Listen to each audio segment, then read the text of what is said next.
They have 55 MLAs, but they have present rule in the state. The reason why we are doing this press briefing is to reiterate our stance or our concern about Manipur.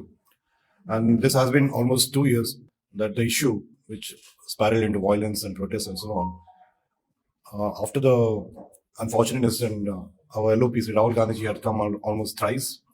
There's a delegation of 21 MPs who had visited the affected areas, and they had met victims, and they are under the leadership of Adirajan Chaudhary ji.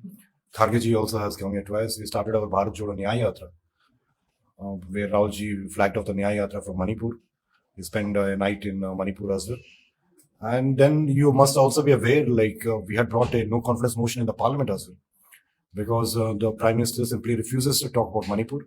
We brought a no confidence motion in the parliament, which Amit Shah had replied, but the Prime Minister, he didn't utter a single word. He did say something in the Rajya Sabha, but that was not satisfactory for us. And it's almost 2 years that we've been demanding always in the parliament that Pradhan Mantri Narendra Modi should come to Manipur, talk to the people and solve the problem. A little late, too late, but in spite of having 55 MLAs, they had to force their CM way out in Biren Singh ji. And that was because of the constant pressure from our CLP leader, our PCC president, and the 5 MLAs that we have. They have 55 MLAs, but they have present rule in the state. This is unprecedented. This means that they have accepted that they are not capable of administrating.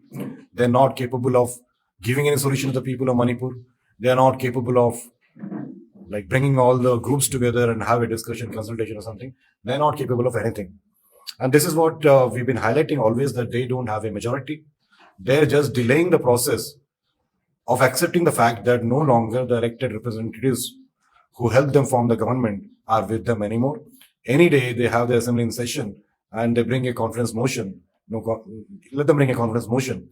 The government will fall. This is very clear to everyone. This is clear to the people of Manipur. This is clear to the people in the hills. This is clear to people in the valley. Everyone is united to oust this agenda-based Modi and Amit Shah government. And that is basically the mentality of RSS, which they have been propagating to divide and rule. That's what they've been doing. And we, as a party, since the present rule has been imposed, we have seen how they have dealt with various states in the past. We want to ensure that my visit here primarily focuses on meeting our party office bearers, our leaders. We had meeting of the executive committee meeting yesterday, followed by meeting with all the DCC president and the block presidents. We are meeting with the various frontals, the main frontals and all the departmentals. So we are greasing out our wheels so that we are election ready.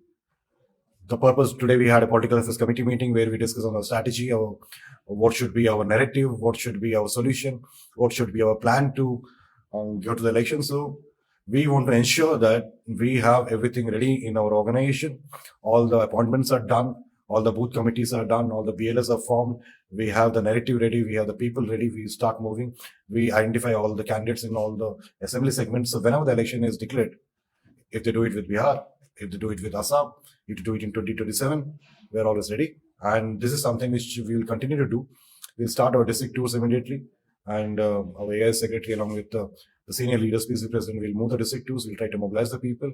And we will start working with the people directly, helping them in any other relief material or if they require any support from us. So we'll reach out to the people. And this message is very loud and clear to everyone in our party as well, that if you want to contest election, you have to be with the people. You can't be in Imphal, you can't go to Delhi, you have to go to your own booth, your own panchayat, block, assembly. Only if you work, you'll get a ticket, but we'll identify and also give them a heads up, we think you should contest and you have a chance. So this is an overall thing, and the meeting was very successful. We had all the senior members who had joined us. They contributed a lot, they had valuable discussion. And moving forward, we have the parliament from 10th of this month. Both our MPs had discussion with both of them. The interest of Manipur will be raised in the parliament, and definitely, we have the demand of grants and budget session this March onwards. And we're seeing the roads as well. The political aspects is one thing, and if you look at the economic aspects, the highway from Kohima to Imphal, you should travel in the road to understand what is happening. It's a national highway. And I think the Asia highway as well, if I understand.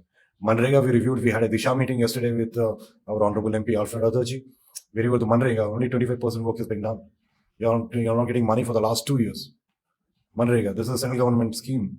They're not getting money from the last 2 years being the double engine government with the side, and now we have a president rule.